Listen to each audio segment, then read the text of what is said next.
My name is Steve Meskers.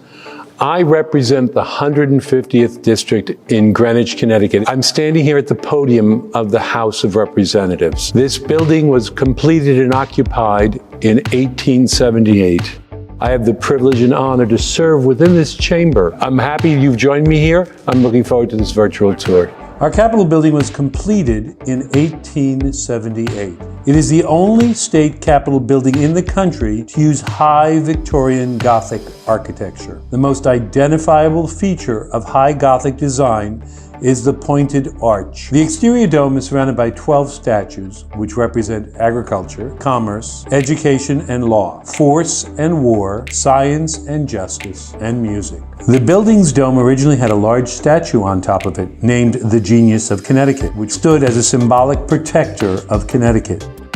It was taken down in 1938 after being damaged in a hurricane that year. During World War II, the piece was donated to the federal government and melted down as part of the war effort to make ammunition and machine parts. In 2009, a bronze replica of the Genius was created, and she now stands in the rotunda. The interior was purposely designed to be different from that of the exterior. The inside was designed to show attention to detail. The hallways are made of marble and brass, with railings adorned with carvings. The staircases are interrupted with allegoric statues. The floors are all made of marble, and one of the most noted parts of the design is the stenciling that can be seen on the beams as well as on the various parts of the interior. Historic displays include a statue of the Revolutionary War hero Nathan Hale, a statue of the state heroine Prudence Crandall, and the battle flags of Connecticut. The building also still has the fountains that were originally used to hydrate the legislature's horses. We are currently standing in the chamber of the House of Representatives. This is where we debate and vote on legislation. The building also holds the Senate chamber and the governor's offices and the lieutenant governor's offices, as well as the Secretary of State and other staff offices. As the state's population grew, we began to outgrow the Capitol building, and in 1988, the Legislative Office Building was built. This building contains most of the legislators' and staff members' offices. It is also where we hold committee meetings and public hearings. The LOB is connected to the Capitol through an underground concourse. The House of Representatives consists of 151 members, each serving 2-year terms and representing a district of about 22,000 people. The State Senate comprises 36 members, each representing a district of around 99,000 inhabitants. The Connecticut General Assembly is a part-time legislature, meaning that most of the members have jobs separate from their elected positions. Members of the General Assembly range from lawyers and doctors to small businesses and restaurant owners. Having so many different backgrounds in the chamber always leads to exciting and well-rounded debates. The General Assembly has 27 committees, all of which are joint committees. That is, their membership includes both the House and Senate. Before most bills are considered in either the House or Senate chamber, they must first go through the committee system. We consider our Capitol building to be the building of the people. Public hearings are held regularly during the session for residents to be given a chance to testify on pending legislation. Viewing areas are offered in both chambers for people who would like to observe. Additionally, the Connecticut Network, or CTN, broadcasts each session for viewing on television.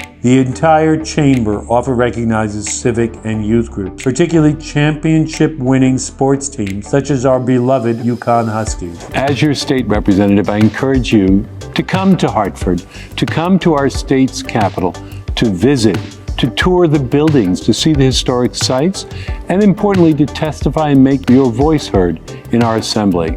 Thank you. To learn more about the Connecticut General Assembly, visit our website at cga.ct.gov.